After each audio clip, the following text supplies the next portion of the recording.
This is what's trending with DJ and PK. Hashtag Utah Jazz.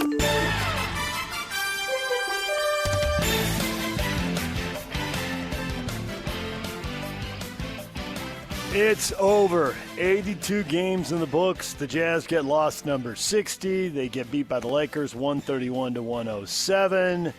PK, doesn't that look much better in the rearview mirror than it looks in the front windshield? No, because I don't get an opportunity to watch, is it Kennedy Chandler or Chandler Kennedy? I was just getting used to him and Mez Diang, I don't know, the cousin of Luol Deng, not Luol Sindor, and now this new kid, this white kid from, UC San Diego or San Diego State or University of San Diego? No. Man, I was just getting used to these guys. Oscar Tshiebwe, I just finally learned how to pronounce his first name, let alone his last name. Yeah, I mean, triple Big O went for doubles 29 galore. points. The Big O went for 29 points and 17 boards. Right. Oscar, we hardly knew ye. No, I was told these guys are improving, man. They're great human beings. And now it's over? Well, it's gonna be some new faces in town next year, guys. You're gonna have to move along. I'm not sad that it's over. I'm sad that it happened. Remake that poster before you hang it on your dorm room wall. You hold on to that all weekend. No, I just thought of it right now. Well, it happened. 20-62. Sacramento also lost, so they're tied for the fourth and fifth worst records. I think they used to split the odds, but now they're going to have some kind of drawing, coin flip, mini lottery before the lottery, the pre-lottery, whatever they're going to do. So we'll see what happens with the Jazz with that. May 10th, circle it. Can't wait for the old lottery ping pong balls to drop on the 10th. I'll be here. DJ and PK. Hashtag NBA. So we're set with playing games. The regular season is over. In the West, it'll be Portland and Phoenix tomorrow. The winner is in as the 7th seed. Then Golden State and the Clippers on Wednesday, and the winner of that game will play the loser of Portland and Phoenix for the 8th spot.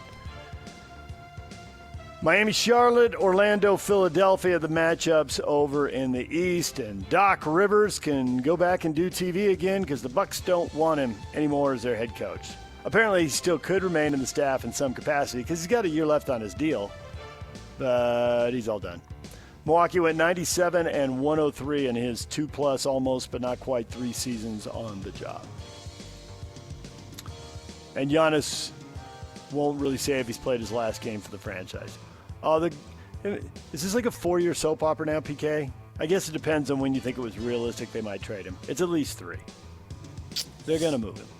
Okay. Well, I hope it works out for him.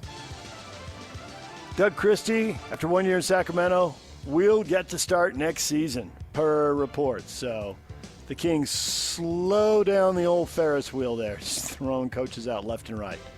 Doug Christie's back for next year, or at least the start of it until they change their mind again. DJ and PK. Hashtag college basketball. BYU gets commitment from Kentucky guard Colin Chandler. Or is it Chandler Colin, PK? Which is it? It is the greatest thing to happen to BYU in a long time. That's what it is, buddy. He was at Farmington High. He went to Kentucky for 2 years. He shot 41% from 3 last year. The coach wanted to add shooting. Well, look at that. There's some shooting. Started 31 of the 36 games as a sophomore. Presumably, he'll be starting as a junior for BYU next year. I think you would. They've got to field 5 guys. Right.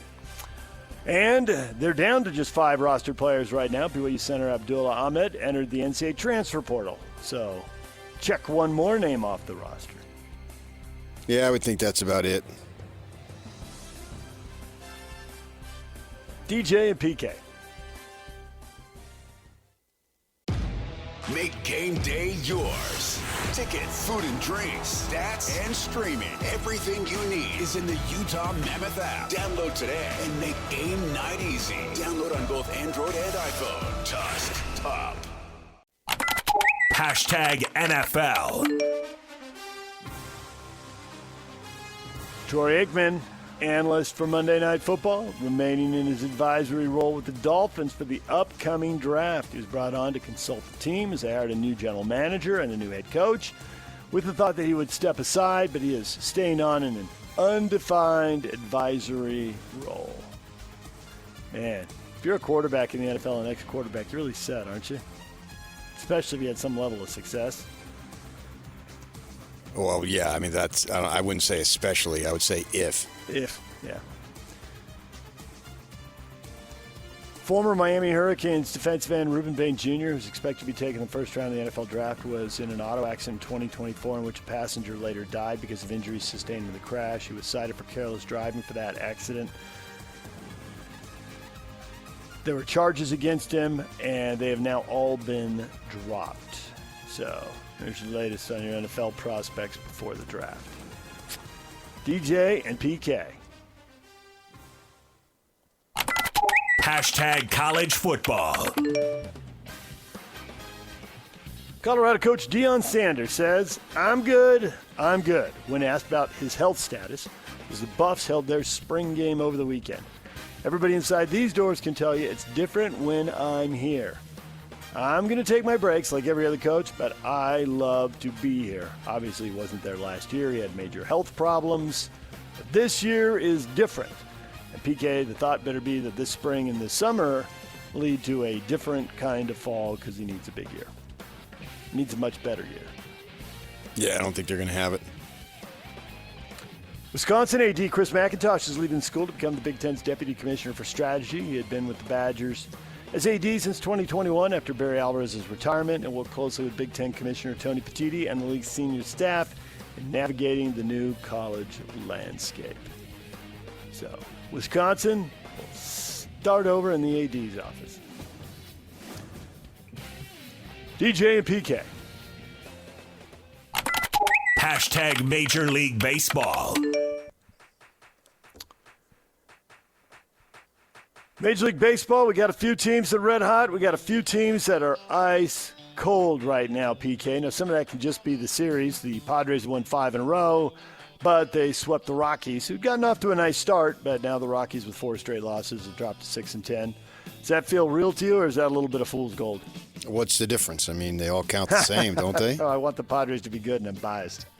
That's what it is. I think they are they good. Couldn't hit a lick until the Rockies. They got a nice lineup. They got the best closer in baseball. Throws the hardest ever. I mean, yeah. How about the Athletics? 5 straight wins, 2 over the Yankees, 3 over the Mets. They are over 500. They are 8-7 in the AL West. 15 games in. That's good enough for tied for the top spot, as it is in the AL East.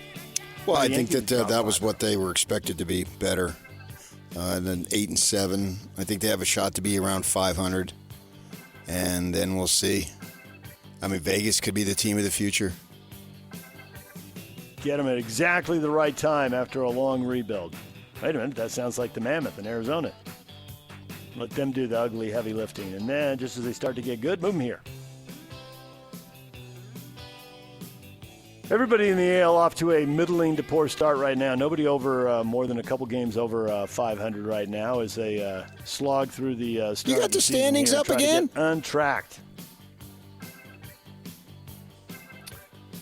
Phil Garner died at the age of 76 over the weekend, PK. There's a name from our childhood. He was a star player and later a major league manager. Played 16 years in the bigs. I think he had his most success with the Pirates and Astros, but he was with other clubs as well. Yeah. Good name in the game right there. Phil was 76. Bees beat the Reno Aces 5-2 in the series finale. Home series against Sugarland up. They're off today and then back at it tomorrow. DJ and PK. Hashtag golf.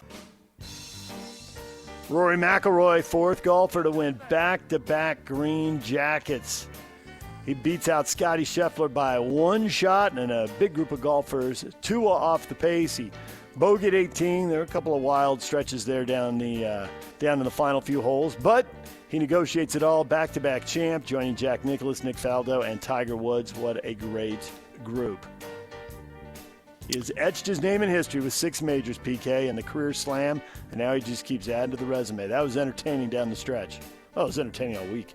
Yeah, the thing that I like about it is the fourth player is like Jack was, the prime of Jack was, I was a little too young, but I know all these guys. It's not like some, like baseball, like Walter Johnson has like 500 and some wins. I mean, that's unrelatable.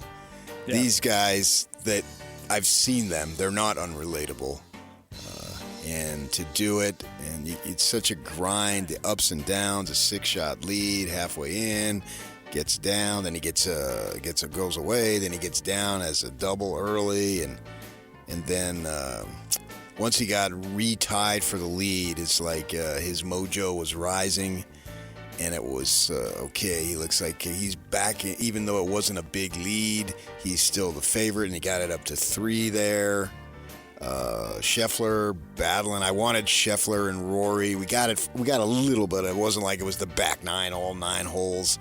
Right. But we got a taste of it. Scheffler thought he played well, just had a couple of putts that didn't drop. That's golf.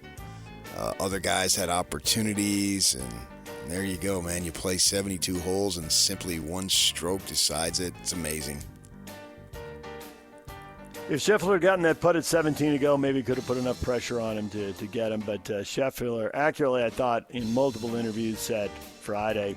Lots of guys scored really well on Friday, and he did not. He shot a 74 while other people were in the breaking 70. In the case of McIlroy shooting a 65. Oh, yeah. I said that. To give away.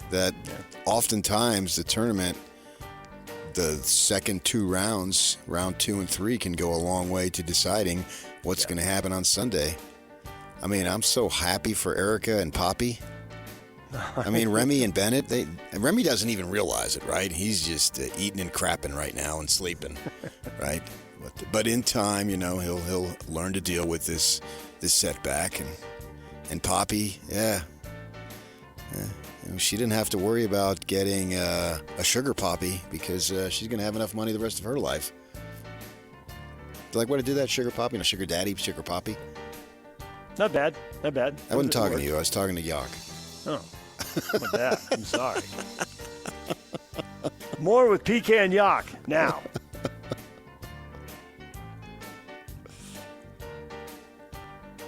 #NHL. Well, the Mammoth clinched, and then it starts going sideways, PK, except when it went backwards. They got beat again.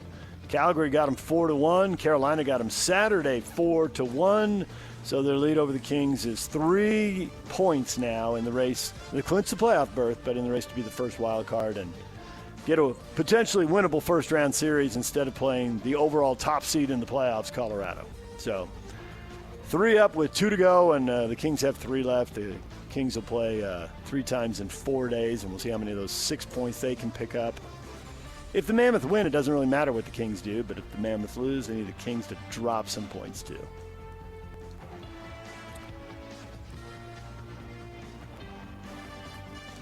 Colorado Avalanche coach Jared Bednar suffered facial fractures and a corneal abrasion after taking a puck to the face Saturday and lost to the Vegas Golden Knights. He's expected to make a full recovery without surgery. He'll be out until the playoffs start, so they'll go with the assistants running the show until then. All right, DJ and PK, there is what is trending. There are the headlines brought to you by Shamrock Plumbing. There's no job too big or too small. Get the personal touch with Shamrock Plumbing. With the Utah Jazz season over, the Jazz are holding season-ending press conferences today. Will Hardy's scheduled to meet with the media at 8 o'clock today, and we will be carrying that live. And Steve Cleveland, former BYU basketball coach, at 8:30. We'll see what players are available. We might drop in on some of them as the morning progresses as well. DJ and PK. Coming up next, the question of the day. All about the Jazz with the season in the rearview mirror. That's next. Stay with us.